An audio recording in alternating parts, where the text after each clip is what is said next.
Alright guys, this is J Helix again. So this video we're going to be continuing our spark plug conversation. Remember a while back in one of the videos I was trying to understand which spark plug I wanted to go with. What we found out I guess what we did in that last video is kind of narrow it down to a couple of brands. So I'll let people go back to that video to get more details on what we went over and how we got down to that conclusion. But basically what I'm most interested in is the heat range for these plugs. Some of that information is published, some of it's not. So what I got here is NGK plugs, E3 plug, and then the AC Delco plug. So these are the stock plugs for the AC Delco recommends. So if you guys remember in the last video, the 114 is what comes in as the recommended plug for the L83, L86, and the LT1 engines. And the 128 is the recommended spark plug. This is a lot of the service manual for the LT4, so the Z06 Supercharger. And what we learned through doing some online research with these is that the 114 is hotter than the 128, which makes sense as we talked about in the last video. And then what we found out doing some research, at least through NGK, is that there is no heat range difference between what NGK recommends between LT1 and LT4. So what I have here is two available plugs you can get from NGK. One's the Iridium 9 and one's the Laser Iridium. I think the Laser Iridium is the one that they recommend for OEM replacement. And so the E3 spark plug, so this is the E374. This is actually what E3 recommends for the L83 engine. And I would like to stick with this one, and the main reason being is the long life that these have compared to these obviously have long lives too with the Iridium technology, but really the longevity of the plug itself, the center electrode and the ground electrode, and also there has been research around the flame kernel and getting better propagation with this type plug. And this is currently what I have in the L83 today. So it basically comes down to that we know, going back to basics, going back to the foundation at the service manual, that with AC Delco at least one plug is hotter versus the other plug. This plug being colder than this one, or another way to look at it, this plug being hotter than this one.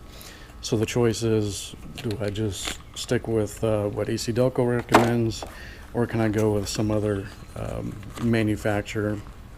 And the big thing being the heat range.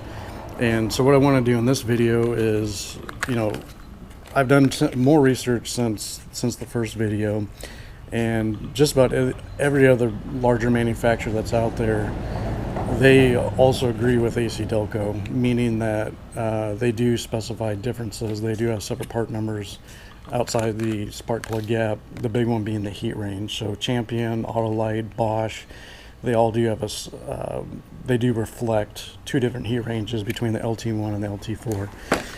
So what I'd like to basically conclude in the last video was we wanted to do a destruct. I want to do a destruct on these plugs and see whether AC Delco is bogus or is NGK bogus. And using the word bogus pretty lightly there. Obviously these are reputable manufacturers. They know what they're doing when it comes to plug manufacturing. So that's what we're going to do in this video. So I got the NGKs, two different types there, and then I have my AC Delcos and then the E3. So we're going to destruct these spark plugs, and we're going to take some measurements. We're not really going to go after the typical stuff you see online, like the thread reach measurement, the thread diameter measurement, the overall dimensions, that stuff. We don't really need to verify that. We can get that off of the spec sheets or the TDS sheets that are online. But what I'm interested in and what I want to measure is the properties that deal with the heat range. So we talked about in the first video There's different ways you can achieve. So actually, let's just quickly recap. So there's a couple different ways that manufacturers can attack heat range. One is hot versus cold. So going back to the basics, remember a hotter plug means that the heat conductivity path is going to be generally longer than a colder plug to get heat transfer into the cylinder head where the water jackets are at. So they can achieve that in a couple ways. They can lengthen the nose of this electrode. They can increase the diameter, the materials. There's all different ways that they can attack that. But the most common property that manufacturers go with is the nose length. And given that making that assumption, we're going to go into this by destructing the plugs and just seeing if we can see a physical difference between them. I would not expect to see a physical difference between the NGKs because online they said there isn't. But as far as the AC Delcos, I would expect the 114 to have, if again going off that assumption, they would have a slightly longer nose than the 128s, which are what they claim to be colder. So that's what we're going to do in this video, is destruct these plugs and just do some basic measurements. So what I have here is, this is one of the older 114s off of my truck that I did several thousand miles ago, and I just went ahead and destructed it. So this is what it looks like. It's obviously been used, been in service for over 100,000 miles, but destructing these are actually extremely simple. Let me pull out a new one here. Let's get these out of the way. So since I got a 114 here, we'll just pull out a brand new 114. So this is the new 114, and so during the manufacturing process, there's plenty of information out there how these are manufactured, but basically they manufacture the shells separately, and then they manufacture the insulator separately, and then there's the process where they marry these together. And the way that these are held in place is right here, this top ring. The metal is kind of folded over, and they also have I think a press that comes in here, heats this up and presses together. So you have a clamping force here and kind of a clamping force up here that fixes this electrode inside the shell. And so what we're going to do is cut this piece off here to be able to remove the plug. And with these ones, since they do also press against here, you still can't really pull it out by hand, so we're going to use the shop press over there to push that out from the bottom. So that's what I've done with this one. So this is the little, you can see where I cut the little, not really a seal, but the upper part of the shell, let it cut off, and then from there I was able to move a little bit. So then what I did was I cut off the ground strap here, and then I was able to get to the electrode there with my shop press and then just push it out. Now, being that this is destructive, obviously we destroyed the shell, but another thing to keep in mind is it does take some pound force to be able to push this out. So these ones have a very fine wire, or has a fine wire center electrode, so obviously that's going to get damaged, but I don't really care about that as long as I don't distort too much of this nose, because I don't want to impact that with any kind of measurements. But this thing, the tolerances with the calipers I got, I think it would, as long as I don't destroy this or destroy this too bad or compress it too bad, it probably won't even reflect on the caliper. So let's get started with that. So I already got the an older 114 cut. We're going to go ahead and just start on a new one. The tools involved are pretty straightforward. I just got my handy dandy Dremel here with a cutting wheel on it. Obviously it's been used quite a bit. It's getting a little bit worn out, but hopefully it lasts through these tests. I got a pair of locking jaw clamp pliers here. The reason why is because obviously we're removing material, and that generates heat because it's got a lot of friction on that disc to be able to cut, and that's going to generate heat in the shell. So this is just a way to help keep myself from getting burned. So let's jump into getting this thing removed. And that's pretty straightforward. Basically, I'm just going to cut around the perimeter of the where this upper material kind of meets the hex here. Once you get it started, it is pretty simple to do.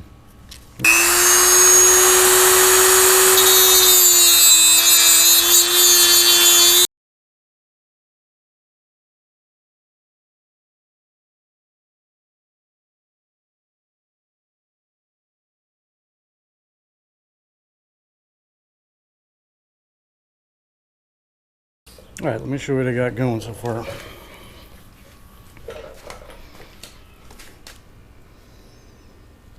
So hopefully you can see it on the camera, but I got the groove started around the perimeter of that. You can probably see some of the material there that's missing. So we're just going to continue to cut away the material until eventually this upper part will free itself, and then we can go on to the next step.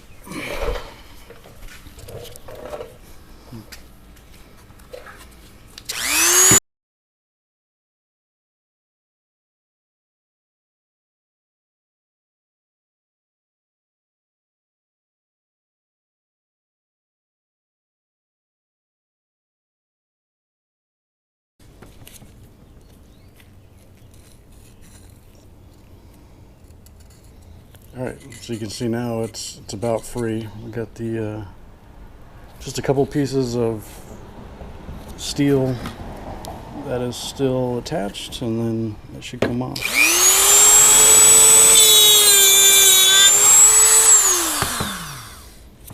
There you go. So that's what we needed to get off. So you can see now how I can move that in and out. Now, like I said, in part of that manufacturing process, they come in with a press and heat up this area and then clamp. So that's why it's still secured in the shell, and you can't really get that out with a pair of pliers or by hand. So we'll need to jump over here to the shop press. So let's do that now. So before we can actually press this out, I need to remove the ground strap.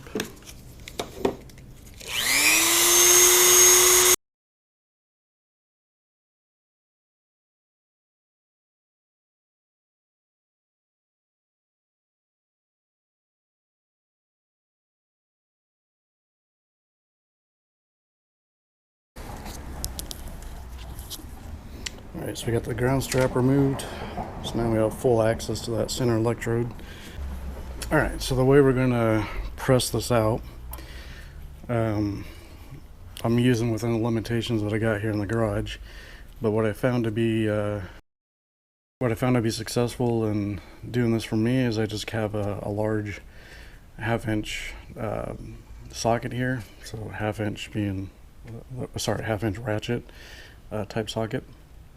So that actually fits really well for the electrode, or for the insulator, and allows me to use the surface areas of this hex to be able to then press on the middle part of the center electrode there and pop it out.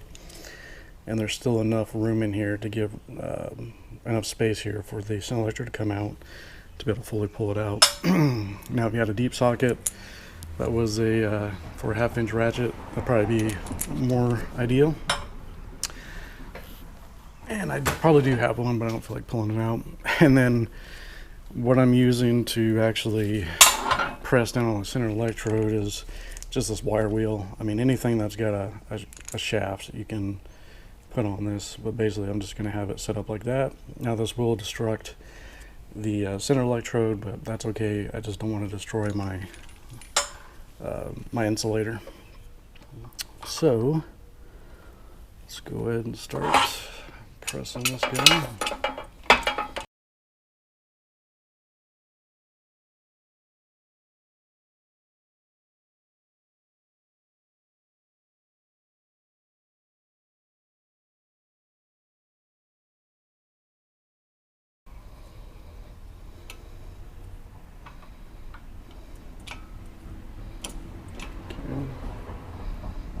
So I can feel it moving. I can can't see it moving. I'm just gonna do this really slow.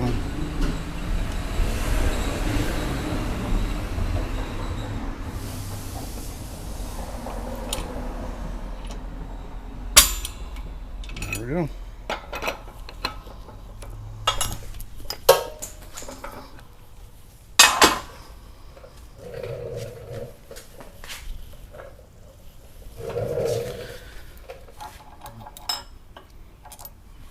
And there we have it.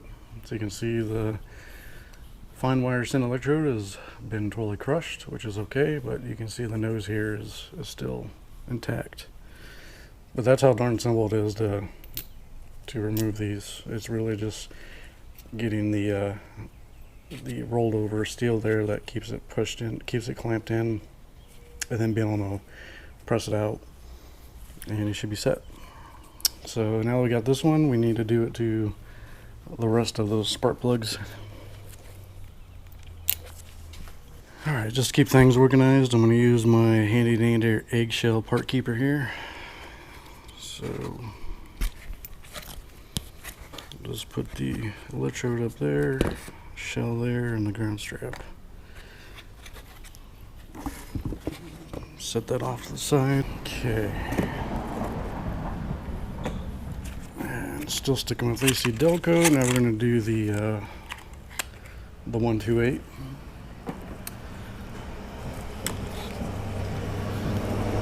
And we're just going to do this like a process. We're going to cut all the material and then knock it out in one big bang with getting the electrodes pressed out.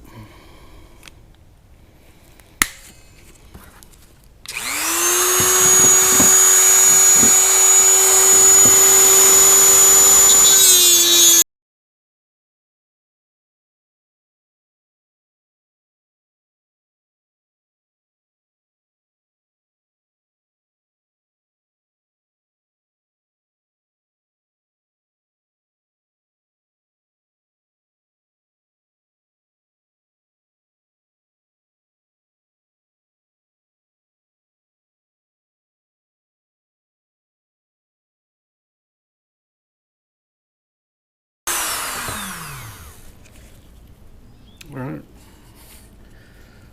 there is our E3. You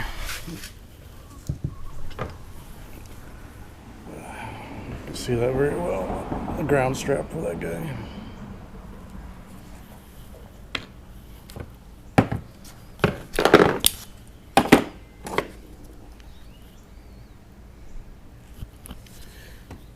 Okay, now it's time for pressing. First thing we're going to do here is our AC Delco.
Okay, next is our NGK.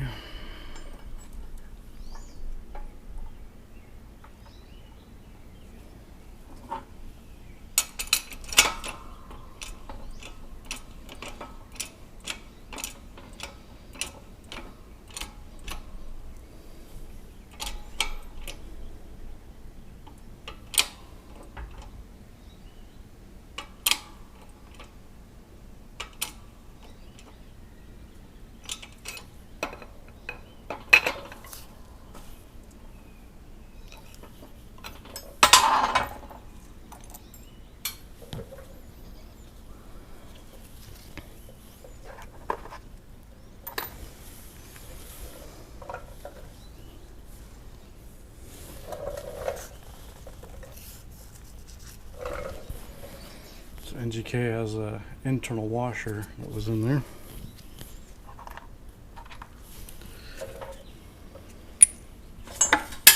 Oops.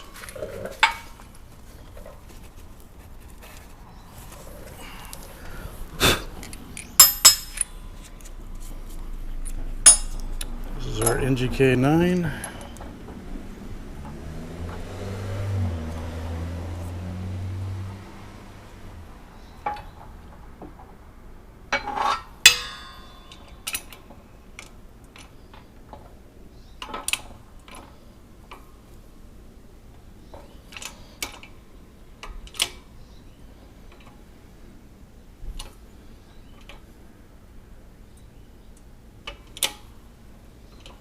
Doing it nice and slow because we don't want to put that underneath too much compression and cause things to fracture.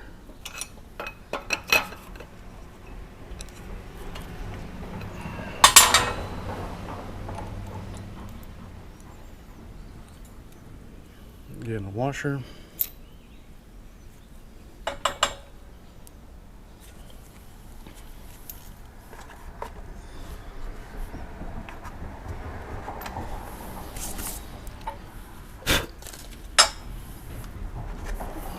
Last one's our E3.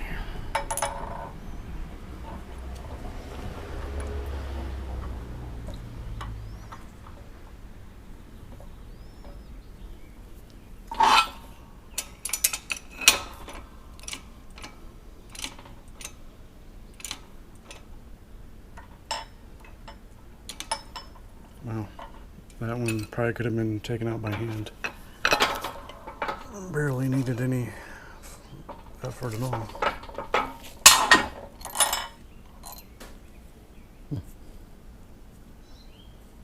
That one's pretty interesting. Alright, let's take it back over to the bench. Alright guys, so we destructed all of these. Insulator intact. The main thing was just getting the shells off.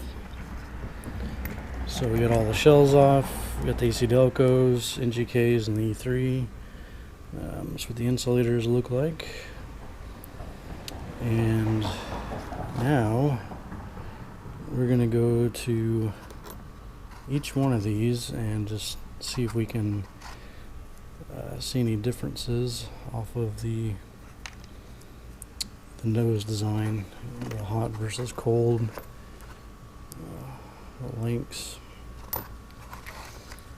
Some pretty common designs, some interesting designs going on here. So, alright, so let's start measuring some. So let's look at our two AC Delcos. So we got our 114 here on the left and our 128 on the right. And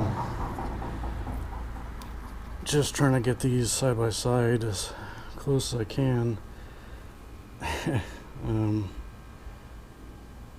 I do see a little bit of a length difference. See if I can get these lined up.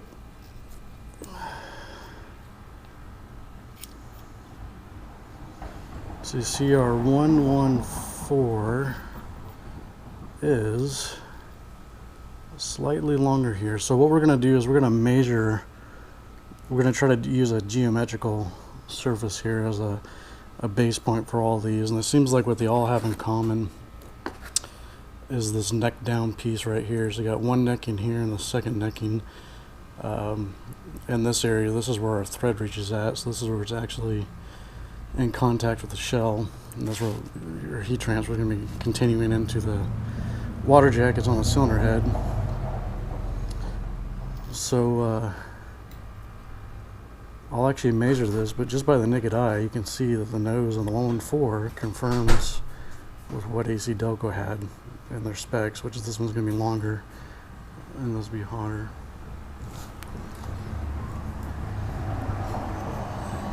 So that's pretty cool. Alright, so we're zeroed out here on our millimeter scale. We're going to start off with our 114, and like we talked about just a few seconds ago, we're going to, all of these insulators have the same geometrical surface here that we're going to base our measurements off of. And again, we're going to have to account for human error here in this measurement, because I can't, this is a slight taper. You know, I don't have a surface here because this tapers to get a good measurement off of, so counting for human errors, try to get this to be as best as we can.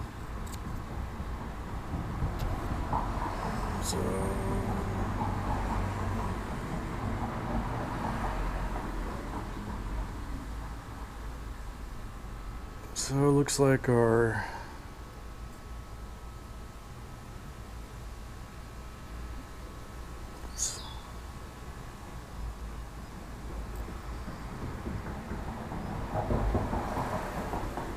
about 17.5 millimeters for our 114.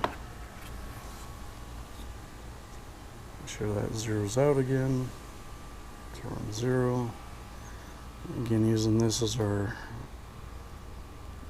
geometrical reference as best as I can.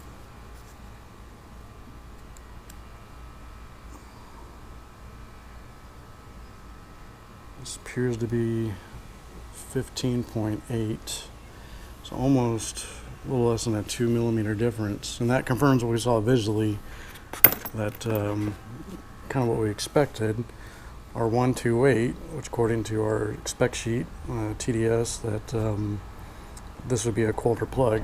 When we confirm that here in this testing, with it being shorter in nose, it's going to have a shorter path for heat transfer to take place into the cylinder head, where heat can be dissipated through the water jackets. Let's see, so we had 17, I forgot, I should have wrote these down.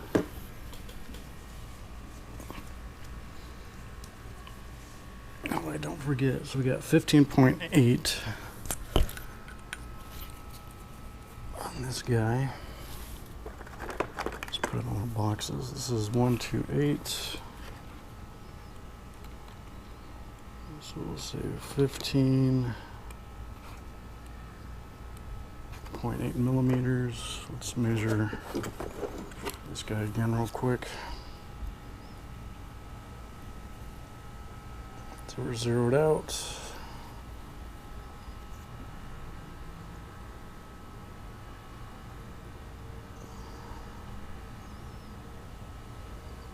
Looks to be 17.5.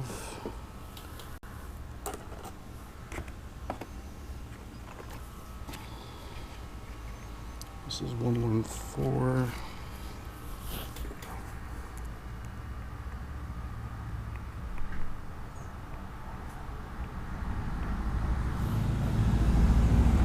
There we got 15.8 and 17.5.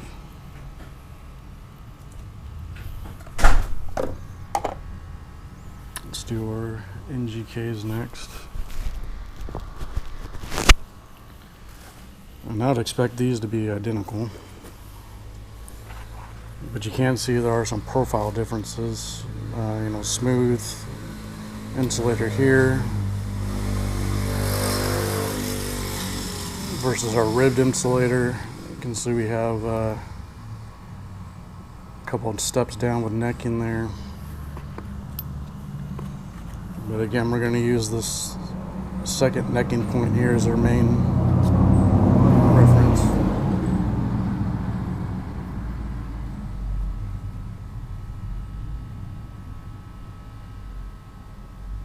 It's like 17.2. This is our 5E11, 17.2.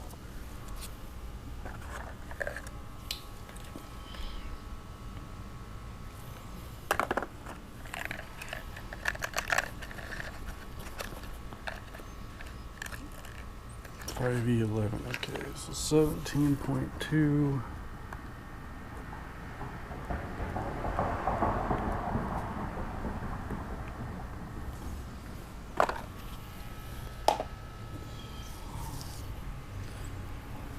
Now we'll do iridium 9.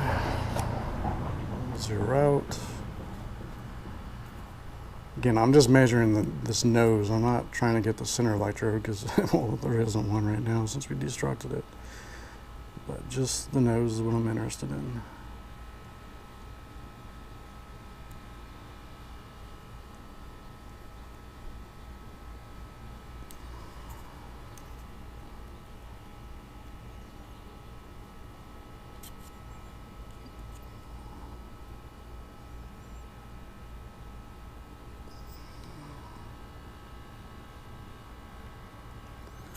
It actually looks to be 16.4.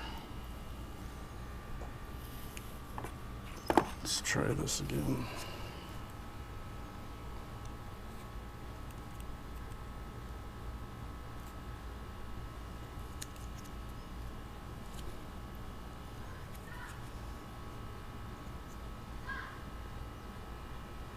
Yeah, 17.5.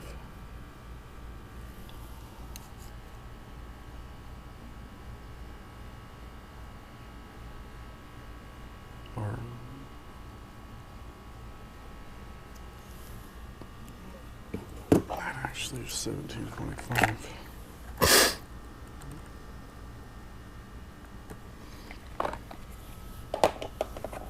This guy.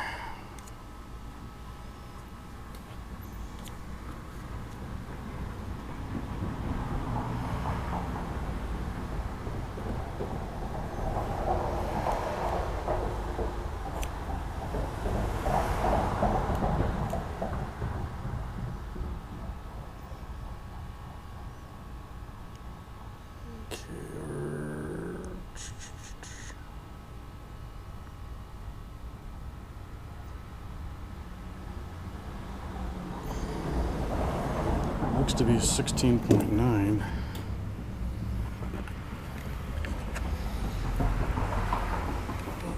Yeah, like I said, the majority of these errors are probably going to be due to my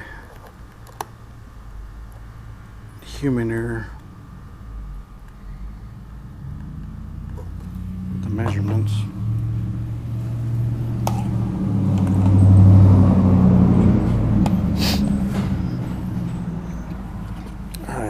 E3 here. Well, this guy looks really short. I got this little washer on here. I don't think that's gonna come off.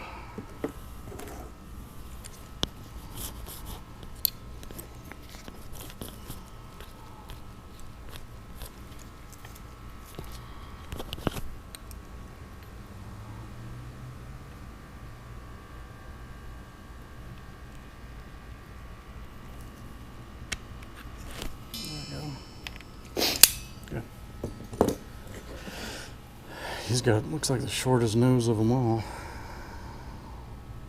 So we're zeroed out again.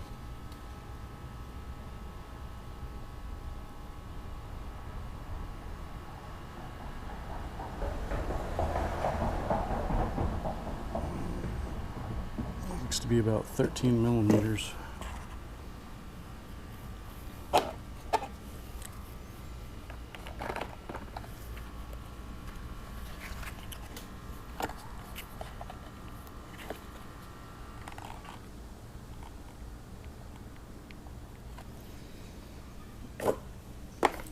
Okay, so that's our length. Let's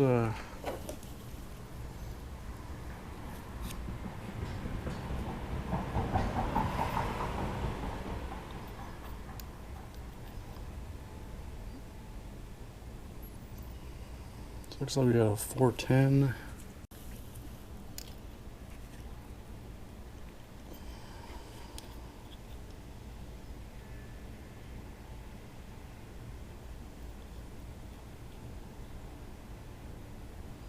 About 410 diameter.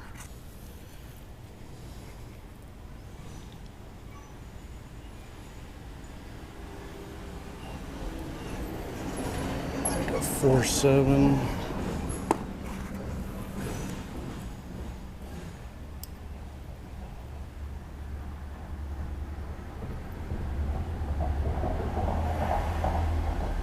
It's like a 5.4.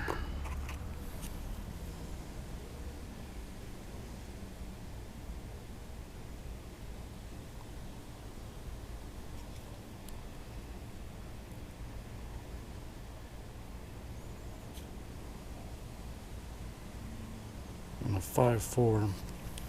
So that's another thing to keep into consideration too with these different spark plugs. You know, not only do you have a length there, but you also have the diameter. That's another property. So even though this has a shorter nose, it also has a much larger diameter, and it's also tapering compared to our 112. So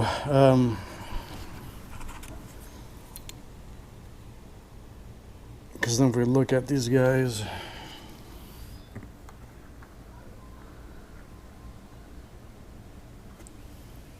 from a, we don't have a flat surface.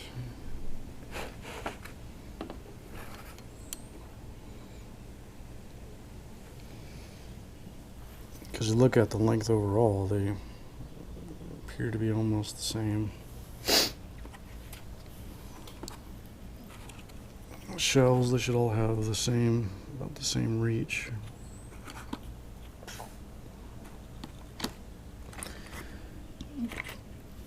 Any case, you know, my main goal here was to understand if there was a difference between our 114 and our 128, and we've achieved that. I think we've verified that the 114 spark plug, as I expected, is hotter than our 128 spark plug from AC Delco, given that the diameter of the nose is the same, but just the length varies. So this has a shorter heat path for transferring heat. NGKs, yeah, you know, these are, so obviously these are two different models, I guess you can say. So I would expect some variances there, but regardless if I use the laser iridium or the iridium 9, what NGK recommends is the same part number for the LT1 and the LT4 applications, and I don't know what to say about that. I mean, observationally wise, what we've seen here, there is an actual physical difference with AC Delco. NGK is not reflecting that within the same model. In their E3, I don't have a E3 is a totally different game altogether, because they don't even publish heat ranges. So, I mean, just I guess the way my thought process is right now, I don't like that NGK is, you know, they say they're supposed to be OEM equivalent. Now, you know, granted, there's a lot of other things I don't know. And you know, NGK is a reputable manufacturer and they make great plugs. I'm not saying that they're doing anything wrong. It's just, you know, from a consumer's perspective, just based off the information I have, I don't understand why NGK is recommending, when especially with the laser iridium, supposed to be an OEM equivalent replacement, there is no difference, when obviously there is. In AC Delco's case, you have a hot plug for your LT1 applications and a cold plug for your Z06 LT4 applications. In GK, that's not the case. They have no different heat ranges. So I guess for that, I probably not make this a higher priority in my decision process for NGKs. And I don't know why NGK decided to take that stance, because like I said, the research I've done since my first video, just about all other major reputable spark plug manufacturers, whether that's Autolite, whether that's Champion, whether that's Bosch, they follow AC Delco's method of, a hotter plug for your LT1 and a colder plug for your LT4. For whatever reason, NGK just stands out as the odd one. So, I'm sure this is going to cause a dumpster fire in the comments, but, and I'm not saying NGK is a bad manufacturer or a bad plug. I know lots of people use it, but like I said, I think this would be the lower on my priority list when it comes to making a decision. As much as I'd like to use the E3, given that I have modified the trucks quite significantly since stock, or further from stock, I probably am going to play the safe bet and go with what AC Delco recommends as a 128 colder plug, and just see how that runs. Give it once we get the supercharger installed and everything buttoned up, we'll run it for several hundred miles, maybe even 1,000. Give it some time to the spark plug to be in the engine through some different conditions, operating conditions, and we'll check it and see what the plugs tell us. If it's been running okay, if it's been running too cold, too hot, due to the carbon buildup or whatnot, and then maybe we can start looking into going back to E3. And at that point, I would have to just call E3 directly, the customer center, just to help me decide on which one would be best for my application. So yeah, I think I've achieved what I wanted to out of this little exercise. Again, it wasn't supposed to be scientific by any means, but just wanted to take some observational references by, kind of the plugs that we talked about in the first video, Destruct them. But really the main thing was, I guess, trying to see if what the manufacturers publish in their TDSs, technical data sheets, if they accurately represent what the plug says. And for the most part, yeah, they all have. Except for E3, because they have no public information about their heat ranges. But NGK and AC Delco, they both say that this is, I can't correlate a size back to a heat range value. We talked about that in the first video of how different manufacturers, there is no standard heat range value. But from an abstract perspective, physically, I can tell that one plug is hotter than the other, or one plug's colder than the other. NGK, obviously, it's going to be identical in both because they recommend the same part number. So yeah, I think at this point in time, I'm probably going to go with the 128s as a safe bet. Just knowing that, from a original equipment manufacturer perspective, the 128 is what GM recommends in their service manuals for LT4 applications. And since I got a LT4, even though it's not on LT3, it's on an LT, or not on LT6, it's on LT3, so it's not the same in that sense, but we do have a supercharger on it, so we'll be doing that. So thanks everybody for the video. Hopefully it was informative. I learned quite a bit here for myself, especially how easy it is to take these spark plugs apart, which is pretty cool. Pretty neat looking at all the different patterns and design profiles they have on here. But I really do like the E3 design. Just you know, the multi-strap ground electrode, you know, it's something that a lot of other manufacturers have tried to strive. There's also research data behind that. And again, I didn't choose this in the past because of quote unquote horsepower gains. It was the reason why I chose it was mainly the longevity, the life, you know, due to this ground electrode and center electrode design. And then the flame kernel propagation, published information out there about how it's quite improved for these, which can help out in fuel economy and whatnot. So I think for now, yeah, we'll stick with I'm going to quit babbling on here and rumbling on. I'm going to go with, I think for this point in time right now, my mind might change in the future, but for right now, I'm going to go with the AC Delco 411128, and then we'll reevaluate after several hundred miles of the supercharger being installed and go from there. So thanks everybody. See you on the next one.